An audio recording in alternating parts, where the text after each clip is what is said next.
क्या आपने एपिसोड 129 देखा? विभिन्न लड़ाई के दृश्य और विशेष प्रभाव अद्भुत थे, बिल्कुल शानदार। प्रोडक्शन टीम ने एपिसोड का अंत लो फेंग और डेविल हैमर के आमने सामने से किया, जिससे हम और अधिक चाहने लगे। एपिसोड 129 में बताया गया था कि पृथ्वी की कृपा प्राप्त डेविल हैमर कबीले के कई सदस्य धरती के डोमेन के साथ होते हैं। पहले से ही सितारीय स्तर पर पहुंच चुके डेविल हैमर के पास 8वें स्तर के आसपास का डोमेन है, जिसने प्रतियोगिता की शुरुआत से ही कई मजबूत प्रतिद्वंद्वियों को पछाड़ दिया है। उनकी वर्तमान रैंकिंग उनकी शक्ति को दर्शाती है। लो फेंग वर्तमान में 398वें स्थान पर है और केवल 5वें स्तर के डोमेन के साथ 296वें स्थान पर रैंकिंग वाले डेविल हैमर का सामना करते हुए क्या उसे हरा पाएगा या टकराव से बचने के लिए पीछे हट जाएगा? आज मैं आपको एक झलक देने जा रहा हूँ। लो फेंग के दुश्मनों की नजर में वह डेविल हैमर का मुकाबला नहीं कर सकता। यहाँ तक कि उसके दोस्त गाओ शेंग वेडी, जिसे उसने हॉर्नेट ड्रैगन ग्रह पर मिला था, भी ऐसा ही सोचते हैं। लेकिन वे नहीं जानते कि डेविल हैमर की प्रतिभा या उसकी रक्तरेखा चाहे कितनी भी ऊंची क्यों न हो, वह गोल्डन हॉर्नेट बीस्ट की सर्वोच्च रक्तरेखा की तुलना में कुछ भी नहीं है।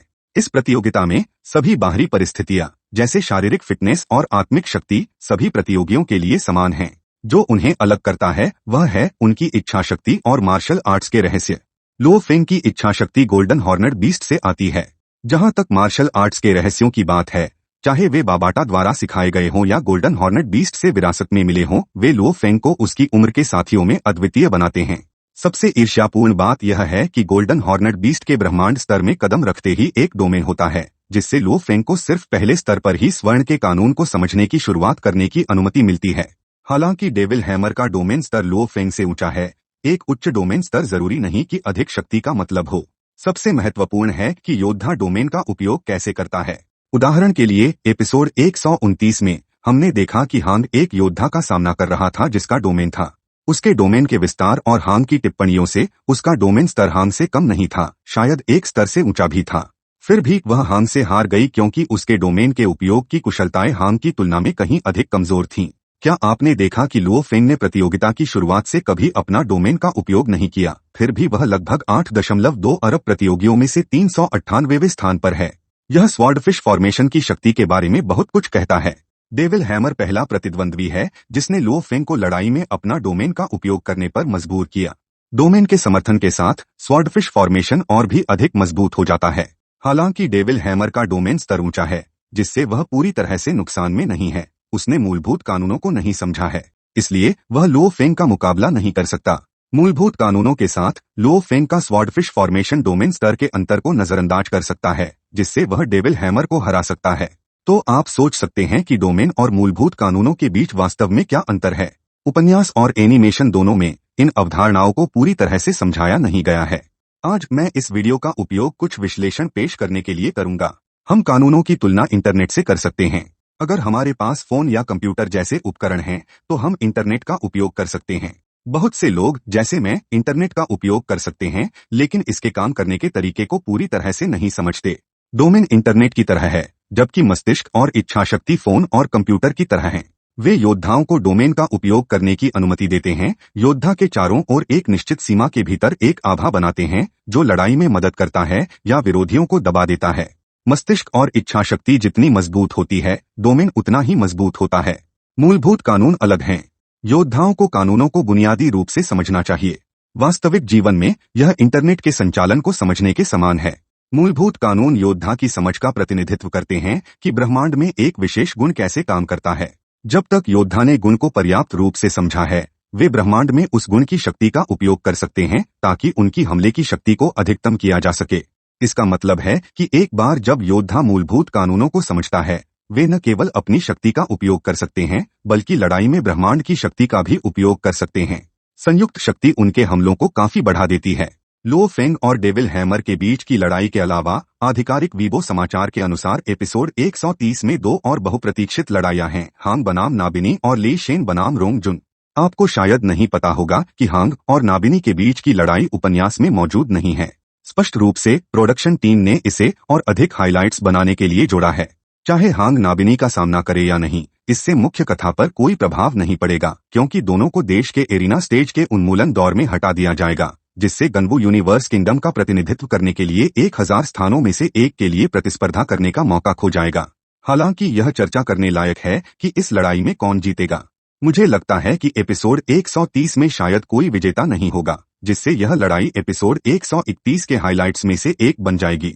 फिर भी मुझे लगता है कि हांग विजयी होगा। इसका कारण यह है कि हांग की मानसिक स्थिति और इच्छाशक्ति कई सितारीय स्तरीय योद्धाओं से बेहतर है। यहाँ तक कि जब शक्तिशाली भ्रमों का सामना करना पड़ता है तो वह अप्रभावित रहता है। एक पूर्व हत्यारे के रूप में वह अपने डोमेन का कुशलता से उपयोग करता है। दुर्भाग्यवश लो फेंग के पास मिले अवसर और अच्छे शिक्षक नहीं मिले, न ही बाबाटा जैसा सलाहकार मिला। अन्यथा उसकी प्रतिभा के साथ वह लो फेंग के बराबर होता। यह सिर्फ इसलिए है कि हांग नायक नहीं है। इसके विपरीत नाबिनी उपन्यास के अनुसार में कोई विशेष या प्रभावशाली गुण नहीं है। इसलिए अगर वह हांग से हार जाता है तो यह आश्चर्यजनक नहीं है। इसके अलावा मुझे लगता है कि हांग के जीतने का एक और कारण है। आपको शायद नहीं पता होगा कि मूल कहानी में केवल 3 लोग ब्लैक ड्रैगन माउंटेन साम्राज्य से यूनिवर्स कंट्री एलिमिनेशन स्टेज पार करते हैं, लो फेंग, हांग और नाबिनी। नाबिनी की भूमिका कहानी में मामूली है और वह कोई महत्वपूर्ण प्लॉट नहीं रखता है। इसलिए यह संभव है कि प्रोडक्शन टीम ने उसे जल्दी बाहर लिखने का फैसला किया। लेकिन हांग अलग है। हालांकि हांग अंतर यूनिवर्स कंट्री एरिना स्टेज के उन्मूलन दौर को पार नहीं करता, उसकी उत्कृष्ट डोमेन अनुप्रयोग कौशल के कारण उसे 3X माउंटेन के संस्थापकों में से एक लो का समर्थन मिलता है। लो उसे छात्र के रूप में स्वीकार करता है। बाद में हांग की उत्कृष्ट इच्छाशक्ति और मानसिक स्थिति उसे ह्यूज एक्स डोजो में एक कोर सदस्य के रूप में शामिल कराती है। जब पृथ्वी को एक और आक्रमण का सामना करना पड़ता है तो यह महत्वपूर्ण भूमिका निभाता है। बेशक यह भविष्य में है और मैं आज इसके बारे में विस्तार से नहीं जाऊंगा। हालांकि यह उल्लेख करना महत्वपूर्ण है कि लो गनबू यूनिवर्स किंगडम में सभी वर्ल्ड मास्टर्स में शीर्ष 3 में से एक है। इसका मतलब है कि अगर लो मदद करने का फैसला करता है तो भले ही लो फेंग वर्चुअल यूनिवर्स कंपनी का कोर सदस्य बनने में विफल रहता है, पृथ्वी के स्वामित्व पर विवाद को सुलझाया जा सकता है। एक और बहुप्रतीक्षित लड़ाई है लेई शेन बनाम रोंगजुन। दुर्भाग्य से लेई शेन और रोंगजुन के बीच की ताकत में अंतर बहुत बड़ा है, जिसमें रोंगजुन लेई शेन को एक हमले में हरा देता है। यह अनिश्चित है कि प्रोडक्शन टीम लेई शेन के लिए कुछ अतिरिक्त सेकंड का मुकाबला जोड़ देगी या नहीं। आखिरकार अगर रोंगजुन लेई शेन को तुरंत हरा देता है, हालांकि यह रोंगजुन की शक्ति को दिखाता है, यह एनिमेशन में शायद उतना रोमांचक नहीं होगा। लो फेंग और हांग के मुकाबले लेई शेन पहले बाहर हो जाता है क्योंकि उसके पास लड़ाई की कोई योजना नहीं थी। यह स्पष्ट है कि लेई शेन ने प्रतियोगिता की शुरुआत में ही संघर्ष में शामिल हो गया, स्वतंत्र रूप से मारता रहा और अपनी शक्ति को प्रकट करता रहा। अन्यथा वह शीर्ष 5000 से परे समाप्त नहीं होता। अगर यह आप होते तो आप किस रणनीति का चुनाव करते? क्या आप लो फेंग की तरह होंगे, हथियारों और पर्यावरण से परिचित होते हुए अपनी शक्ति को बचाते हुए पहले दिनों में लक्ष्य बनने से बचते, या हांग की तरह अपने डोमेन का उपयोग करते हुए छिपते और सही समय का इंतजार करते, या लेई शेन की तरह जीत या हार की परवाह किए बिना अपने दिल की संतुष्टि के लिए लड़ते? यहाँ तक कि इस वीडियो के लिए बस इतना ही। इस वीडियो को देखने के लिए धन्यवाद। आपको एक अद्भुत दिन की शुभकामनाएं।